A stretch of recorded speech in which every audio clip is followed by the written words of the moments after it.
એસઓજીને એક માહિતી મળી હતી કે ગવિયર ગામ તાપી નદી વચ્ચે આવેલા કીડિયા બીટમાં અમુક જે તત્વો છે એ બેરલની અંદર જે ભેળસેળયુક્ત પ્રવાહી ડીઝલ જેવું પ્રવાહી જે છે એ પ્લાસ્ટિકની બેરલમાં સંગ્રહી રાખે છે અને એ લોકો એ ચોરીને ત્યાં ભેગું કરી અને પછી છૂટક વેચાણ કરે છે. તો એસઓજીની ટીમો ત્યાં વેશ પલટો કરીને અલગ અલગ વેશભૂષામાં ગઈ અને ત્યાંથી ટોટલ 10,65,000નું 14,200 લીટર અને ટોટલ 71 જે બેરલ છે એ જપ્ત કરેલ છે, જાણવાજોગ દાખલ કરે છે ને BNS 106 મુજબ જે માલ છે એ જમા લીધેલ છે.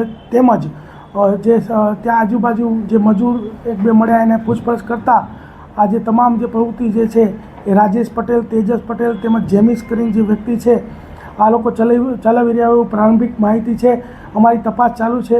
કોલ ડિટેલ્સ, આજુબાજુના નિવેદનો તેમજ તમામ જે પ્રક્રિયા પૂર્ણ થયા બાદ આ લોકો વિરુદ્ધમાં BNS 303(2), 316(3), 61(2), 287 અને 288 મુજબનો ગુનો દાખલ કરી અને આરોપીઓની ધરપકડ કરવાની આગળની કાર્યવાહી કરવામાં આવશે. કેટલા વખતથી કરતા હતા, કઈ રીતના કરતા હતા? 5 વર્ષથી આ લોકો કરતા હતા અને અગાઉ પણ લોકલ પોલીસની તેમજ બીજી એજન્સીઓની અહીંયા રેડો થયેલી છે. કઈ રીતના કરતા હતા? ચોરીને અંજામ કઈ રીતના આપતા હતા? જે પ્રારંભિક માહિતી મળી મુજબ આ લોકો જે છે કે જે કોઈ